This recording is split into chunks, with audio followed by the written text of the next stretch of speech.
আমার বাবার কবর ভেঙে ডেবে গিয়েছে, এটা কি খারাপ কোনো কিছুর আলামত? বদনজর কিংবা জাদু করলে তা কিভাবে বুঝবো? কোনো মহিলা যদি নামাজরত অবস্থায় থাকে আর ঘরের বাহিরে থেকে কেউ অতিরিক্ত ডাকাডাকি করে, তাহলে কি করা উচিত? ব্যাংক অ্যাকাউন্টে বছর শেষে কিছু টাকা সুদ ঢুকে, ওই টাকা কি করব? চোখের যদি বানানোর আমল কি? হাঁটুর নিচে হাত রেখে কি রুকু করা যাবে? বিপদে পড়ে কোথাও টাকা পাওয়া যাচ্ছে না, তখন সুদে টাকা নেয়, এটা সম্পর্কে কি বলেন? 200 বার সূরা ইখলাস পড়ার পর কোনো বিশেষ ফজিলত আছে কিনা জানলে উপকৃত হব। নামাজ পড়ার সময় পোশাকে যদি কোনো প্রাণীর ছবি থাকে, নামাজ হবে কিনা? মহিলারা কি হাত এবং মুখ খোলা রাখতে পারবে কিনা? তাহলে আর বিলম্ব না করে চলুন আমরা আপনাদের যে সমস্ত প্রশ্ন ইতিমধ্যে আমাদের কাছে এসে পৌঁছেছে সেগুলোর উত্তর দেওয়ার শুরু করি। আব্দুল্লাহ আল মামুন রাজু জানতে চেয়েছেন, চোখের যদি বানানোর আমল কি?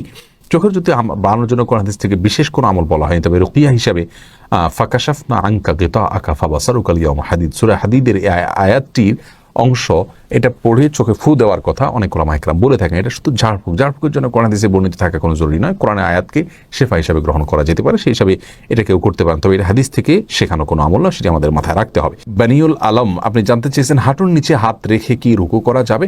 না, হাঁটুর নিচে হাত রেখে রুকু করা যাবে না। হাঁটুর যে গিরা আছে সেটাকে শক্ত করে ধরে, এভাবে আঙ্গুলগুলো ফাঁকা থাকবে, সেটাকে ধরে গিরার মধ্যে হাত দিয়ে দেন আপনাকে রুকু করতে হবে। শেখ শরীফ জানতে চেয়েছেন, অজুরত অবস্থায় বায়ু বের হলে নতুন করে অজু করতে হবে নাকি সেখান থেকে ধারাবাহিকভাবে অজু করতে হবে? নতুন করে অজু করতে হবে, ধারাবাহিকভাবে অজু করলে হবে না। মাঝখানে যদি অজু হাত ধুয়েছেন, মুখ ধুয়েছেন, তারপর বায়ু বের হলে তাহলে শুরু থেকে অজু করতে হবে আপনাকে। আলামিন হোসেন জানতে চেয়েছেন, 200 বার সূরা ইখলাস পড়ার পর কোনো বিশেষ ফজিলত আছে কিনা জানলে উপকৃত হব। ভাই আলামিন, এরকম কথা আমাদের সমাজে খুব বেশি প্রচলিত আছে যে 200 বার সূরা ইখলাস পাঠ করার ফজিলত রয়েছে। মূলত এরকম কোনো কথা বিশুদ্ধভাবে প্রমাণিত নয়। সূরা ইখলাস 200 বার বা নির্দিষ্ট সংখ্যায় পাঠের ব্যাপারে হাদিসে কোনো নির্দেশ নেই। তবে হ্যাঁ, এটুকু বলা আছে, সূরা ইখলাসকে সুলুসুল কোরআন বলা হয়েছে, অর্থাৎ কোরআনের 3 ভাগের 1 ভাগ এর সমতুল্য বলা হয়েছে। অতএব যদি কেউ 3 বার সূরা ইখলাস তেলাওয়াত করেন, তাহলে কেমন যেন তিনি 1 খতম কোরআনের সওয়াব পেলেন, এটুকু বলা যেতে পারে। যদি হাদিসে ওইভাবে বলা হয়নি, ওলামা ইকরাম সেই ব্যাখ্যা এটা বলেছেন, কিন্তু 200 বারের কোনো ফজিলত হাদিসে পরিণত হয়নি, বিশুদ্ধভাবে এটি মন গড়া কথা অনেকে বলে থাকেন। এরপরে রিজওয়ান আহমদ শুভ আপনি জানতে চেয়েছেন, ব্যাংক অ্যাকাউন্টে বছর শেষে কিছু টাকা সুদ ঢুকে, ওই টাকা কি করব?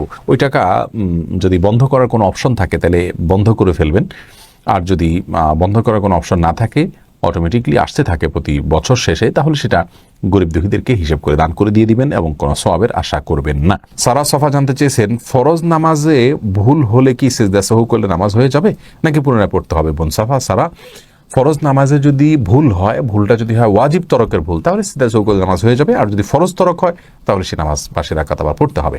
আর সুন্নাত তরক হলে কিছুই করতে হবে না। আপনার কোন ভুল হয়েছে সেটা হলো মূল বিষয়।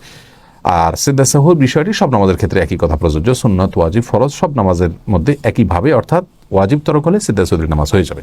সাদ ভয়েসম্যান এই আইডি থেকে আপনি প্রশ্ন করেছেন, আমার বউয়ের মেজাজ অনেক গরম, এখন আমার করণীয় কি? আল্লাহ তাআলা আপনার বিষয়টাকে সহজ করুক ভাই।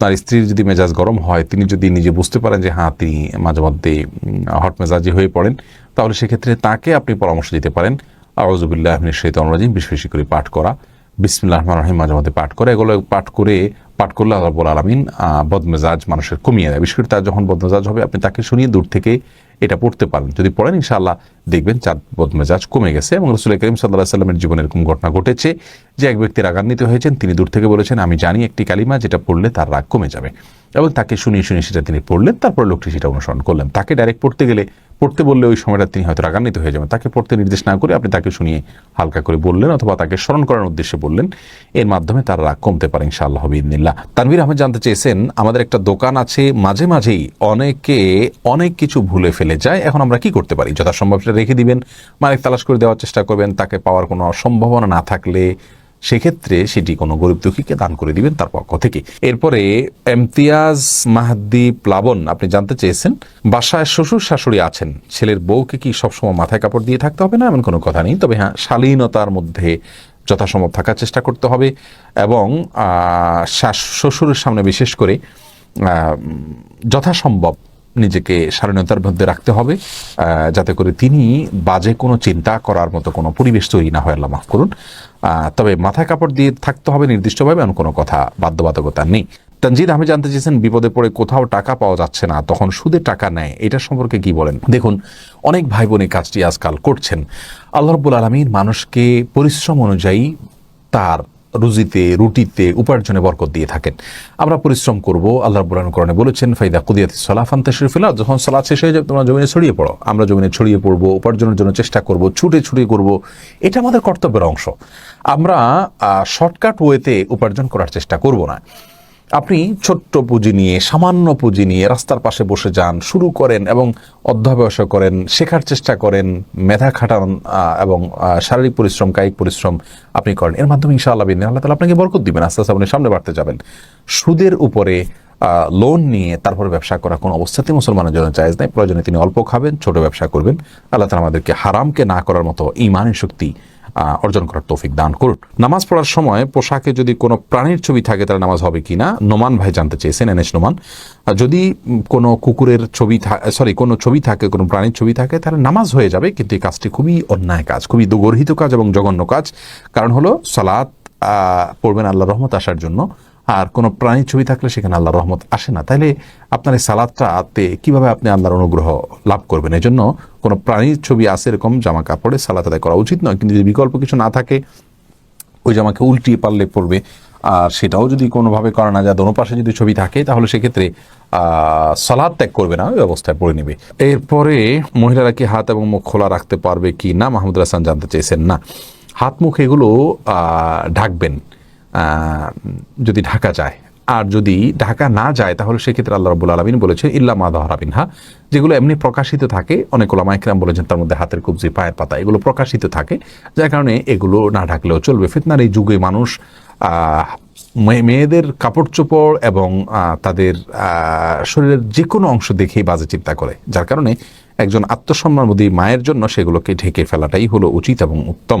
শফিকুল ইসলাম জানতে চেয়েছেন, কোনো মহিলা যদি নামাজরত অবস্থায় থাকে আর ঘরের বাহিরে থেকে কেউ অতিরিক্ত ডাকাডাকি করে তাহলে কি করা উচিত? যতই ডাকাডাকি করুক না কেন, নামাজটাকে চালিয়ে যেতে হবে। যদি ফরজ নামাজ হয়, আর সুন্নত নামাজ হলে যদি ডাকটা শুনে তিনি বুঝতে পারেন যে তার মা বাবা কোনো বিপদে পড়ে ডাকছেন বা জরুরি কোনো কাজে ডাকছেন, মা বাবা যদি ডাকেন, তাহলে সেক্ষেত্রে ছেড়ে চলে যেতে পারেন সুন্নত নামাজ হলে। ফরজ নামাজ হলে কারোর ডাকে, সাধারণ ডাকে যাবেন, নামাজ শেষ করে যাবেন। প্রয়োজন নামাজটাকে একটু তাড়াতাড়ি শেষ করতে পারেন যদি মনে হয় ডাকটা খুব বেশি প্রয়োজনীয় কোনো ডাক। আর যদি কোনো ব্যক্তির মৃত্যুর মুখে পতিত হয়েছেন, এরকম কিছু আঁচ করতে পারেন তিনি, তাহলে সেক্ষেত্রে ফরজ হলেও নামাজ ছেড়ে দিয়ে তার জীবনকে রক্ষা করার জন্য তিনি অগ্রসর হয়ে যাবেন, এটা তার কর্তব্যের অংশ। মোহাম্মদ তাকিব জানতে চেয়েছেন, বদনজর কিংবা জাদু করলে তা কিভাবে বুঝবো? এটা একটু জটিল আসলে।